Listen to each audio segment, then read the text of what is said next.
A very good evening to everyone. Study to विदायस art channel में आपका स्वागत है। आज की क्लास में हम लल्लन टॉप सीरीज का पार्ट 14 पढ़ेंगे। पिछले सभी पार्ट्स का लिंक आपको डिस्क्रिप्शन बॉक्स में मिल जाएगा।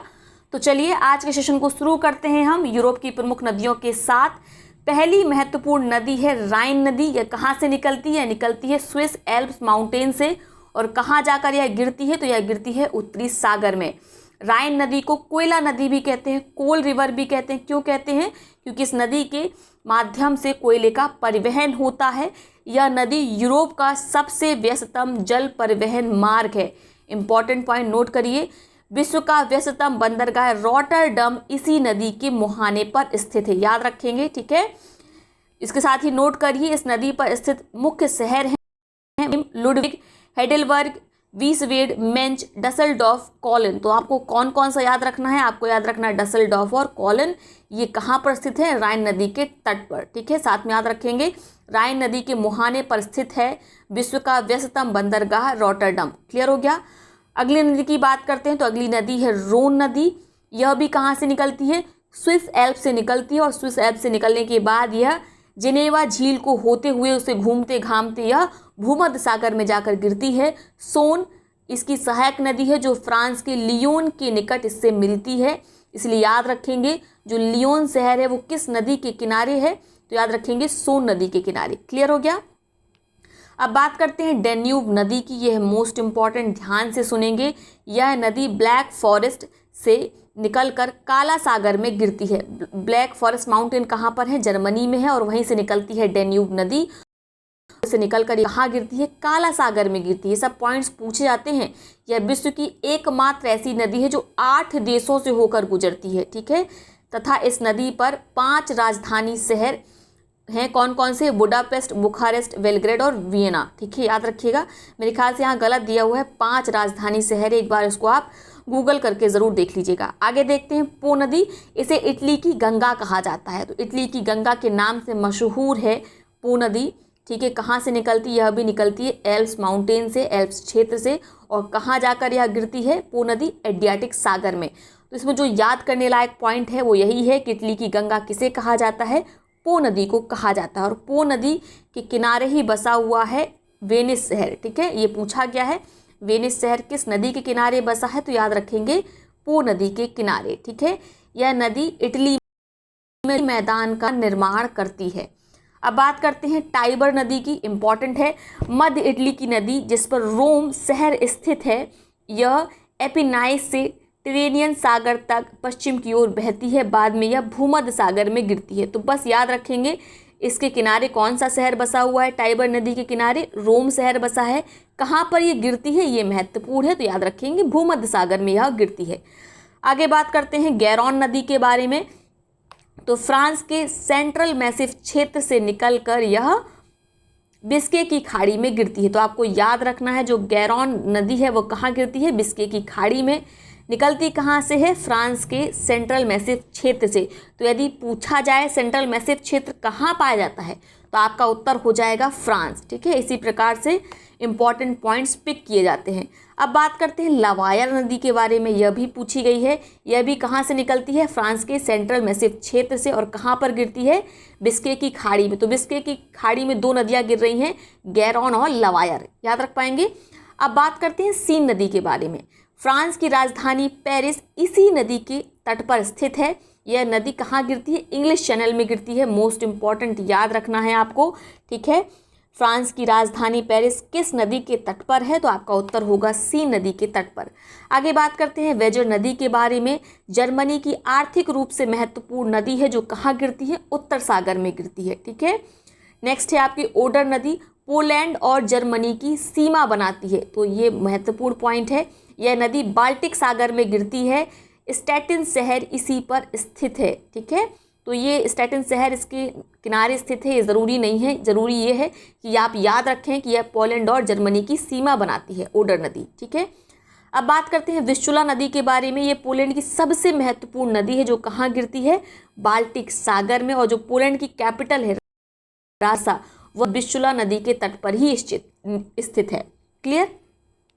आगे बात करेंगे नीपर और नीस्तर के बारे में। तो पहले बात कर लेते हैं नीस्तर नदी के बारे में। यह नदी यूक्रेन और मोल्डोवा की सीमा बनाती है और कहाँ गिरती है? काला सागर में गिरती है। तो ये पूछा जाता है, नीपर और नीस्तर दोनों ही कहाँ गिरती हैं? काला सागर में गिरती है। ठीक है, अब बात कर लेते हैं नीपर नदी के बारे में। तो यह वाल्दाई की पहाड़ियों से निकलती है और कहाँ गिरती है? जैसा हमने अभी बताया, काला सागर में गिरती है। यह नदी बेलारूस व यूक्रेन होते हुए बहती है। तो ये सब पॉइंट्स याद नहीं रखना है, बस याद रखना है कि नीपर और नीस्तर ये दोनों नदियाँ कहाँ गिरती हैं? आपको याद रखना है काला सागर में। याद रख पाएंगे? साथ में याद रखेंगे जो नीस्तर नदी है यह यूक्रेन और मोल्डोवा की सीमा बनाती है। आगे बात कर लेते हैं डॉन नदी के बारे में। यह पश्चिमी रूस के टूला से निकलती है। रोस्तोव, पत्तन व नगर इसी नदी के तट पर स्थित है। तो पूछा जाए रोस्तोव जो नगर है, जो पत्तन है, जो बंदरगाह है, वो किस नदी के किनारे बसा हुआ है? तो याद रखेंगे डॉन नदी के किनारे। डॉन नदी को वोल्गा नदी से नहर द्वारा जोड़कर रूस का प्रमुख नहर तंत्र विकसित किया गया है। ठीक है, ये कहाँ गिरती है? तो यह गिरती है अजोव सी में। अगर पूछा जाए आपसे डॉन नदी कहाँ गिरती है, तो कहाँ गिरती है? अजोव सी में। आगे बात करते हैं वोल्गा नदी के बारे में। यह रूस की बल्दाई पहाड़ियों से निकलती है और कहाँ गिरती है? कैस्पियन सागर में गिरती है। और वोल्गा नदी आप जानते हैं यूरोप की सबसे लंबी नदी है। ठीक है, सारातोव शहर जो है वो वोल्गा नदी के तट पर ही स्थित है। आगे बात कर लेते हैं, उसके साथ वोल्गोग्राद भी याद रख सकते हैं। वोल्गोग्राद भी वोल्गा नदी के तट पर ही स्थित है। यूराल नदी की बात करें तो एशिया और यूरोप के बीच ये सीमा बनाती है और ये कहाँ गिरती है? कैस्पियन सागर में गिरती है। तो देखिए जिन जिन सागरों में, किसी खाड़ी में जो भी नदियाँ गिर रही हैं वो इम्पॉर्टेंट हैं, याद रखिएगा, पूछी जाती हैं ये सब। ठीक है, इसीलिए जो जो पॉइंट्स हम विशेष रूप से बार बार बता रहे हैं उनको ध्यान से सुनिएगा। टेम्स नदी इंग्लैंड की विशालतम नदी है जिस पर लंदन, ऑक्सफोर्ड, रीडिंग शहर स्थित है। तो देखिए अगर क्वेश्चन आ जाए ऑक्सफोर्ड शहर किस नदी के तट पर स्थित है तो आपके हाथ पांव फूल जाएंगे, क्योंकि अभी तक तो आपने केवल लंदन पढ़ा था। तो आपको याद रखना है ऑक्सफोर्ड और रीडिंग शहर भी किस नदी के तट पर स्थित हैं? टेम्स तट पर स्थित है। क्लियर हो गया? आगे बात करते हैं, जो इम्पोर्टेंट है वो है आपकी ड्यूरो नदी। पश्चिमी पुर्तगाल में ड्यूरो घाटी शराब उत्पादन के लिए प्रसिद्ध है। यह घाटी पोर्ट नामक शराब का उत्पादन करती है। अटलांटिक महासागर में गिरती है। पोर्टो नामक शहर जो है वो ड्यूरो नदी के तट पर ही स्थित है। याद रख पाएंगे? क्लियर हो गया आपको? इसके साथ याद रखेंगे जो आपका एल्बी नदी है वह हैम्बर्ग शहर इसी के मुहाने पर स्थित है। तो अगर पूछा जाए जो जर्मनी का हैम्बर्ग शहर है वह किस नदी के किनारे स्थित है, तो याद रखेंगे एल्ब नदी के किनारे। ठीक है, एल्बी लिखा हुआ है, इसे एल्बी बोल सकते हैं। तो एल्ब नदी के किनारे स्थित है आपका हैम्बर्ग शहर। इसके साथ ड्रेसडेन भी शहर भी कहाँ स्थित है? वह भी ही स्थित है। सभी पॉइंट्स आई होप आपने नोट कर लिए होंगे, याद रखिएगा, इंपॉर्टेंट है। आगे देख लेते हैं, यूरोप की प्रमुख खाड़ियों को पूछी जाती हैं, इसीलिए इनके बारे में एक बार बात कर लेना ज़रूरी है। सबसे पहले बात करेंगे रीगा की खाड़ी के बारे में। ये किसको पृथक करती है? पृथक करती है एस्टोनिया और लाटविया को। कहाँ पर स्थित है? बाल्टिक सागर में है। तो देखिए जो हम बता रहे हैं इसको आप बगल में एटलस खोल के बैठ जाइए। ठीक है, वीडियो को पॉज करिए, एटलस लेके बैठ जाइए और वहाँ पे नोट करते जाइए, तो आपको लंबे समय तक ये याद रहेगी। फिर बात करते हैं फिनलैंड की खाड़ी की। यह किसको अलग करती है? फिनलैंड और एस्टोनिया को। बाल्टिक सागर में इसकी अवस्थिति है। बोथनिया की खाड़ी कई बार परीक्षा में पूछी गई है। यह स्वीडन और फिनलैंड को अलग करती है और कहाँ पर स्थित है? बाल्टिक सागर में। तो बाल्टिक सागर में देखिए तीन तीन खाड़ी स्थित है, रीगा, फिनलैंड, बोथनिया। क्लियर हो गया? इंग्लिश चैनल आप कई बार पढ़ चुके हैं, जानते हैं। यह ब्रिटेन और फ्रांस के मध्य स्थित है। कहाँ पर स्थित है? अटलांटिक महासागर में। अटलांटिक महासागर में बिस्के की खाड़ी भी स्थित है जो स्पेन और फ्रांस को अलग करती है। अब बात करते हैं लोयन की खाड़ी, यह भी पूछी गई है। यह भूमध्य सागर में स्थित है, यह फ्रांस के दक्षिण में है। तो इन सभी को रट लीजिए, ये पूछी जाती हैं घूम फिराकर, इस वर्ष नहीं तो अगले वर्ष या उसके अगले वर्ष, तो इनको ज़रूर ध्यान से पढ़ना है। आगे बात कर लेते हैं आप यूरोप के प्रमुख सागरों के बारे में। तो सबसे पहले बात करेंगे भूमध्य सागर। ये कहाँ अवस्थित है? यह यूरोप को अफ्रीका से यह पृथक करता है। भूमध्य अवस्थित देखी होगी, नहीं देखी है तो एटलस निकालिए, उसको देखिए। ठीक है, नीचे अफ्रीका है, उसके बाद जो अगला भूस्थल शुरू होता है वह क्या है? वो यूरोप ही है, जानते हैं ना आप। श्वेत सागर यह उत्तरी रूस और आर्कटिक महासागर के बीच स्थित है। जहाँ पर रूस ऊपर उत्तर में आप देखेंगे नॉर्थ में खत्म होता है, जो सी है वह कौन सा है? श्वेत सागर है, व्हाइट सी है, उसके बाद आर्कटिक महासागर शुरू हो जाता है। बाल्टिक सागर अटलांटिक महासागर में मिलता है, इसकी अवस्थिति एक बार देख लेंगे। इसको बताने का मेरा सिंपल सा उद्देश्य ये है कि इन सागरों को आप एक बार एटलस में ज़रूर देख लें। उत्तरी सागर देखिएगा, आयरिश सागर देखिएगा, ठीक है। एड्रियाटिक सागर कई बार पूछा गया है, आयोनियन सागर पूछा गया है, काला सागर, इसके साथ साथ कौन से देश इसको घेरे हुए हैं यह भी पूछा जाता है। अजोव सागर एक बार देख लीजिएगा, अजोव सागर यूक्रेन के दक्षिण पूर्व और काला सागर के उत्तर में स्थित है। मरमरा सागर काला सागर के दक्षिण पश्चिम में स्थित है मरमरा सागर, ठीक है। फिर आता है आपका एजियन सागर, यह यूनान और अनातोलिया प्रायद्वीप यानी टर्की के बीच स्थित है, याद रखेंगे। आगे बात करते हैं जो सबसे ज़्यादा इम्पॉर्टेंट है, यह है विश्व की प्रमुख घास भूमि। ये पूछी जाती हैं कौन कौन से घास भूमि क्षेत्र पाए जाते हैं। तो पहले बात करेंगे पेरी के बारे में। यह कहाँ मिलती है? अमेरिका और कनाडा में। लानोस कहाँ पर मिलती हैं? मिलती हैं वेनेजुएला और कोलंबिया में, ठीक है। सेल्वास घासें कहाँ मिलती हैं? मिलती हैं अमेजॉन बेसिन ब्राज़ील में। कैंपोस कहाँ मिलती हैं? यह भी ब्राज़ील में मिलती हैं। पंपास अर्जेंटीना में। तो पंपास को लेकर कन्फ्यूज़न होती है, पंपास मिलती है अर्जेंटीना में, कैंपोस मिलती है ब्राज़ील में, ठीक है। सवाना कहाँ पर मिलती है? मिलती है दक्षिण अफ्रीका और एशिया ऑस्ट्रेलिया में, ठीक है। वेल्स कहाँ पर मिलती है? पूरी तरीके से मिलती है दक्षिण अफ्रीका में, याद रख पाएंगे। अब बात करते हैं पुस्ताच की। तो पुस्ताच मिलती है हंगरी में, मोस्ट रिपीटेड है, याद होगा। स्टेपी यह साइबेरिया और मंचूरिया प्रदेश में मिलती है, ठीक है। डाउन्स कहाँ पर मिलती है? यह मिलती है ऑस्ट्रेलिया में। उसके बाद आती है बात कैंटनबरी की, ठीक है। कैंटबरी लिखा है, वैसे कैंटनबरी होता है, ये कहाँ मिलती है? न्यूजीलैंड में। तो ये देखिए विशेष है, इसको याद रखिएगा। पटाना कहाँ पर मिलती है? श्रीलंका में। ये पूछी गई हैं और जब पूछा गया था तो उस वर्ष किसी को इसका उत्तर नहीं आता था, तो आप याद रखेंगे पटाना जो घास भूमि क्षेत्र है वह श्रीलंका में पाया जाता है। फिर आती है पैडंग की बात। पैडंग मलेशिया में पाया जाने वाला घास क्षेत्र है, याद रखेंगे। अब हम आगे देखते हैं विश्व के प्रमुख औद्योगिक स्थलों को, परीक्षा में खूब पूछे जाते हैं, तो एक एक देश करके देखेंगे, ठीक है। सबसे पहले बात करेंगे कनाडा की, यानी हम बात कर रहे हैं उत्तरी अमेरिका महाद्वीप में स्थित देशों की। तो कनाडा की बात करें तो यहाँ पर प्रमुख क्षेत्र है मॉन्ट्रियल। यहाँ पर कौन सा उद्योग फलता फूलता है? जलपोत और एयरक्राफ्ट, तो पूछा गया है, ठीक है। मॉन्ट्रियल संबंधित है जलपोत उद्योग से, कहाँ? कनाडा में स्थित है। क्यूबिक कनाडा आपने कई बार सुना होगा, यह मरीन इंजीनियरिंग के लिए फेमस है, जलपोत निर्माण भी यहाँ पर होता है। ओटावा कागज उद्योग के लिए प्रसिद्ध है, मोस्ट इम्पॉर्टेंट। उसके बाद हैमिल्टन याद रखेंगे, यह लॉ इस्पात व इंजीनियरिंग के लिए प्रसिद्ध है। टोरंटो इंजीनियरिंग और ऑटोमोबाइल्स के लिए। तो इसमें क्या क्या मुख्य रूप से याद रखना है? एक तो मॉन्ट्रियल याद रखेंगे जलपोत निर्माण के लिए, फिर ओटावा याद रखेंगे कागज उद्योग के लिए। उसके बाद आपको हैमिल्टन याद रखना है, इसे कनाडा का बर्मिंघम कहा जाता है, लॉ इस्पात का यहाँ पर उद्योग है, क्लियर। अब बात करते हैं अमेरिका की। तो ये है पिट्सबर्ग, ठीक है। ये विश्व की इस्पात राजधानी कहलाती है, इसीलिए कहीं पे भी अगर लॉ कार्य होता है तो कहा जाता है वहाँ का पिट्सबर्ग, ठीक है। आगे हम देखेंगे अभी।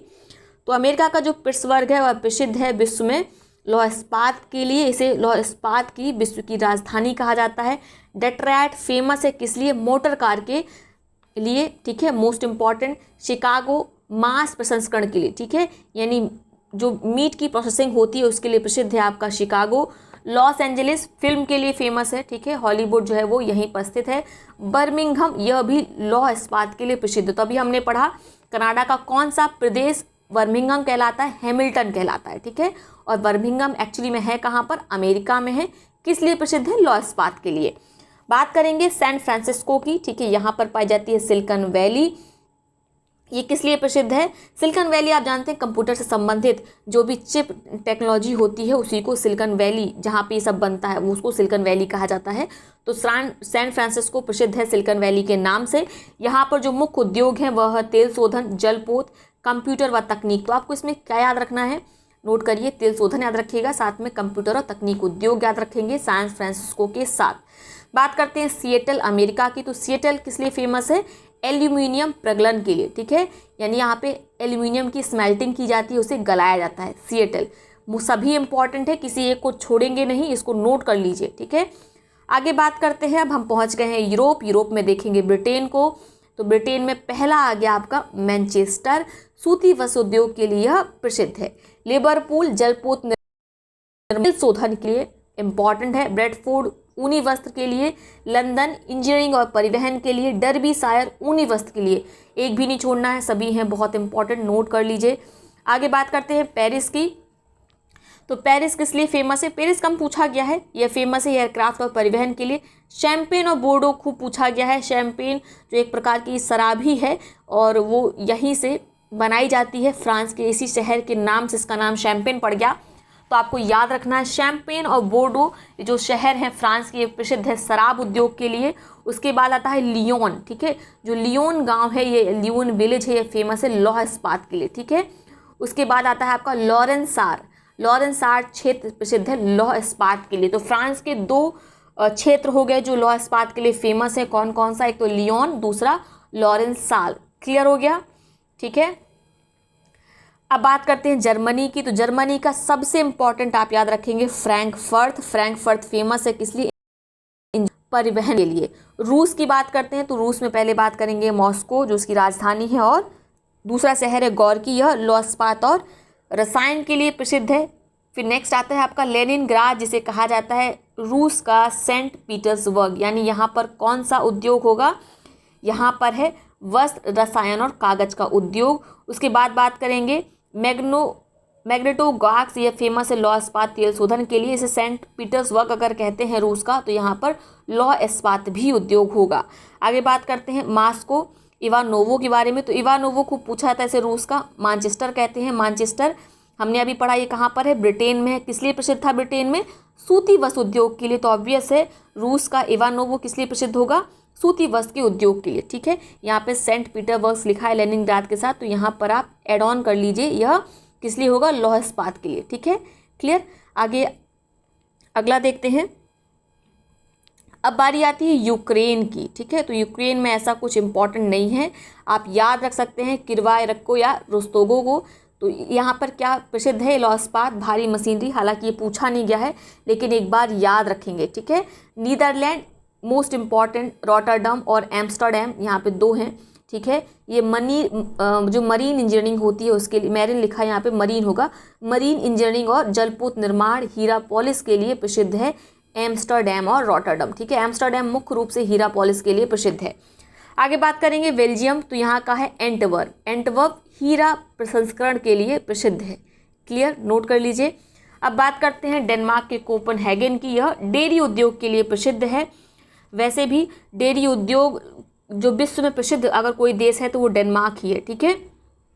विश्व की डेयरी कहा जाता है डेनमार्क को। अब आगे बात करते हैं इटली की। तो यह कहाँ पर है?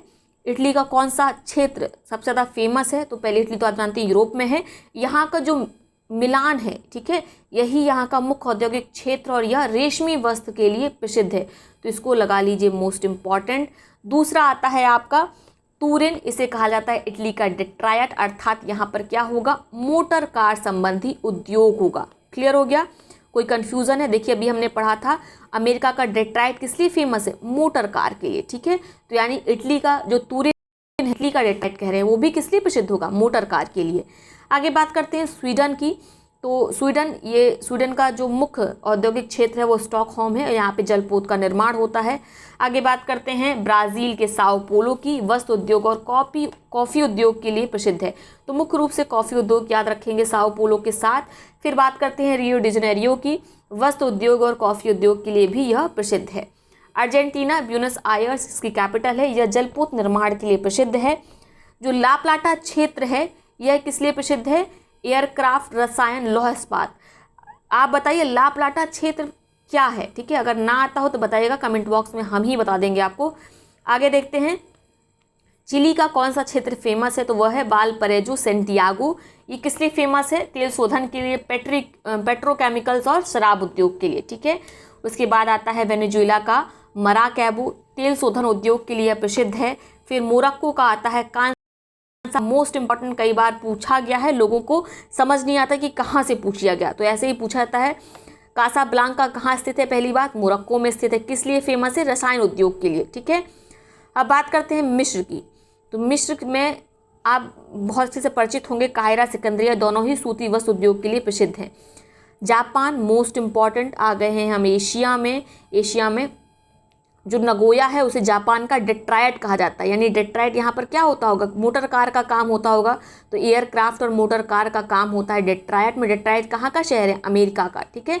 ओसाका इसे जापान का मैनचेस्टर कहते हैं। मैनचेस्टर कहाँ है, हमने अभी कहाँ पढ़ा था, ब्रिटेन में, ठीक है। तो जो ओसाका जापान का मैनचेस्टर है, यानी मुख्य रूप से यहाँ पर क्या होता होगा, सूती वस्त्र का काम होता होगा, ठीक है। तो सूती वस्त्र याद रखिए मुख्य रूप से। उसके बाद बात करते हैं जापान की क्योटो की। यहाँ पर क्या होता है, जलपोत, लौह इस्पात और वस्त्र उद्योग होता है। मुख्य रूप से आप यहाँ पे लौह इस्पात और जलपोत खूब पूछा जाता है क्योटो से, तो वो याद रखिएगा।